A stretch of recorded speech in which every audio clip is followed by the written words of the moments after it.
And now to day 3 of testimony in the trial of Jennifer Crumbley, the mother of the Oxford High School shooter. She faces 4 counts of involuntary manslaughter and the deaths of 4 students.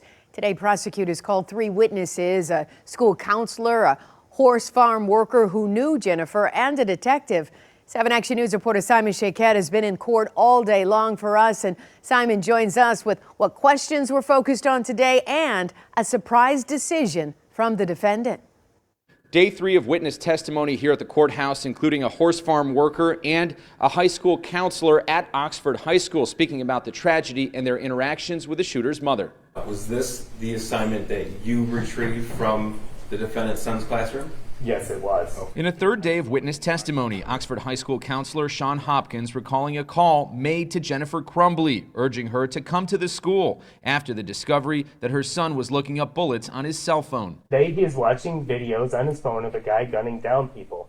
It looks like it's a movie scene and not security footage / a real event, but definitely still concerning when taking into account some of his other behaviors. A meeting with the shooter and his parents would follow, one in which parents chose not to take him home, even after a drawing was presented in which the shooter depicted guns and violence. My first thought was I wanted to get from him what he was doing. His initial response was that it was a video game, that he liked drawing for video games and liked being able to create in that way.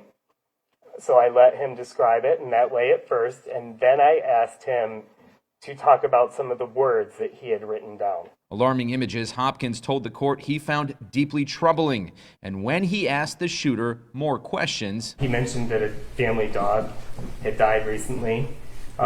He mentioned that a grandparent had passed. Hopkins describing concerns of suicide, which required parents to be involved, and more intervention. Also taking the stand, a worker at a horse farm talking with Jennifer the day of the tragedy about various topics, including the sale of Jennifer's horses after the shooting. He's just having a hard time after losing Tank, his friend, going away to a treatment facility and who knows what else.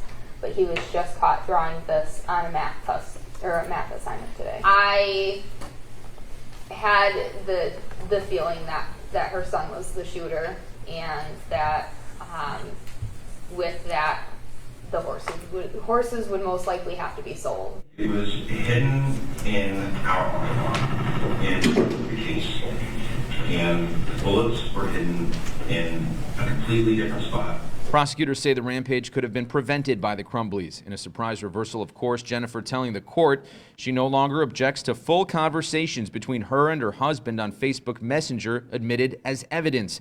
Prosecutors allege gross negligence in parents allowing the shooter access to a gun and ignoring cries for help, making the tragedy foreseeable. The only people that know what went down in that counseling office is the shooter, his parents, and the school officials, and so I think it's important to hear the details. Witness testimony for the prosecution continues tomorrow. From the Oakland County Courthouse, Simon Shaquette, 7 Action News. All right, thank you so much, Simon. We want you to stay with us as we continue to follow this historic trial every step of the way. We will have updates on air and, of course, at WXYZ.com.